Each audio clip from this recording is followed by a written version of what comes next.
Hi trail walkers, it's me this week with another one, another beautiful day, and I've got on my bumblebee sunglasses.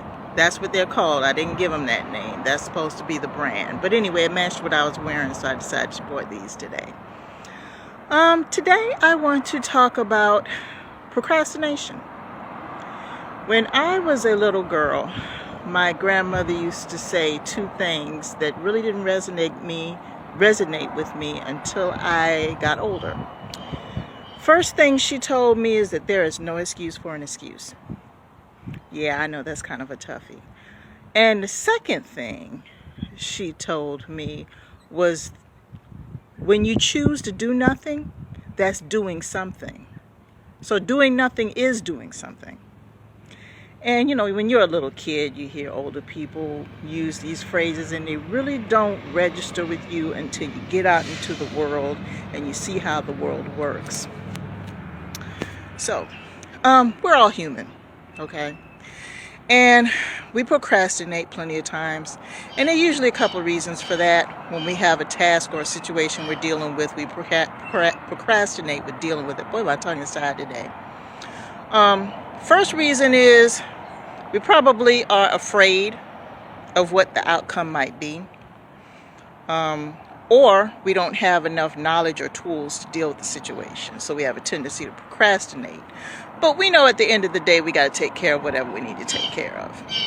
And that takes a lot of courage sometimes. When you get older, you're going to come across situations you're not familiar with. And you can either tackle it, or you could just procrastinate. Either way, you're going to have to deal with it at some point. And that's a tough thing sometimes. So my first statement in regards to my grandmother was that she said, there's no excuse for an excuse. Now, we live in a society nowadays where everybody's got a story. Everybody's got an explanation. Everybody's got a reason why they didn't do so-and-so when they were supposed to do so-and-so. And everybody's got an excuse. And then they have that other group of people that prescribe to it. They'll feed into it and say, oh, well, they couldn't do so-and-so because of so-and-so.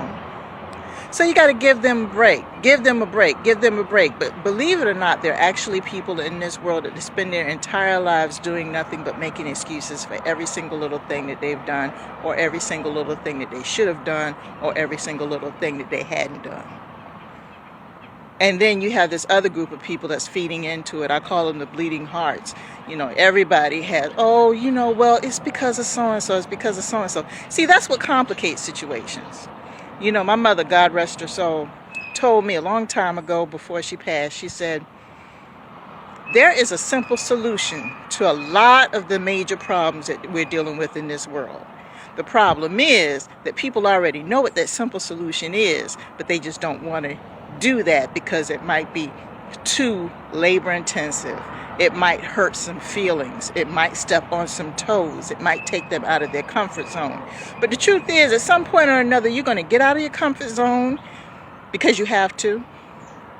You're going to have to do something new in order to take care of what you need to take care of. We're all guilty of procrastination. I deal with it. And I think that's just a part of the human condition. So when my grandmother said there was no excuse for an excuse, I couldn't understand what she meant by that. Now I understand.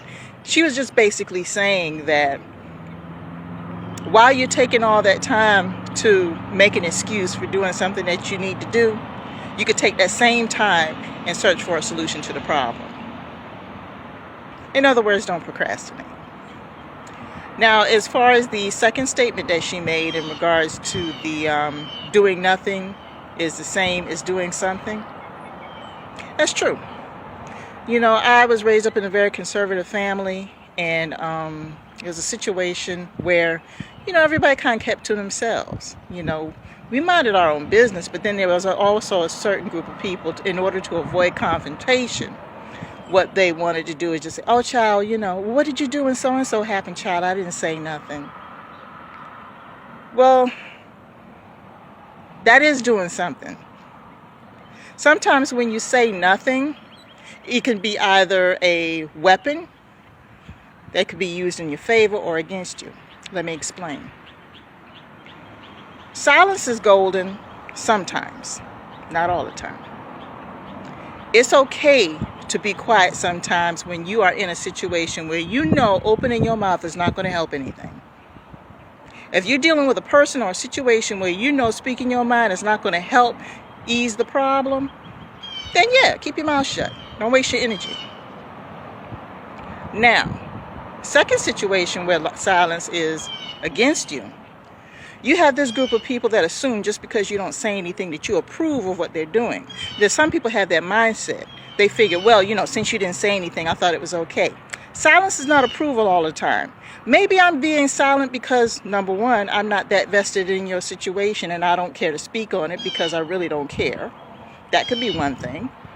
Or I'm being silent because I'm trying to avoid going out of my character and do something or say something that might either land me in jail or get me killed. Yeah, I know you can laugh at that one, but it's true. Or third, you're being silent because maybe you're so hurt to the point where you can't speak. Those three scenarios are not good. So don't assume just because you've been caught doing something or saying something you had no business and the other person that you offended didn't say anything, that it's okay. It's not okay. Because I hear it all the time. Well, why didn't you tell me so-and-so? You knew the shit was wrong. Why should I have to tell you? You knew it was wrong when you did it, when you went against me. At some point, you knew it. So you figured just because I didn't say anything that it was okay. And it was okay for you to do it again. No. I either gave up caring at that point, or I'm trying to avoid getting in a worse situation by keeping my mouth shut. Sometimes keeping your mouth shut can help you out. It can save your life. So as far as the procrastination situation goes, I just wanted to let you know there's nothing wrong with procrastinating every now and then. It's a part of human behavior. You shouldn't procrastinate, but it's understandable if you have those feelings that you don't want to deal with something right away. It's just a part of human nature. But eventually you're going to have to own up to it. You're going to have to face your demon at some point or another. But anyway, I just wanted to give that out there to you and give you peace and love. Have a great day.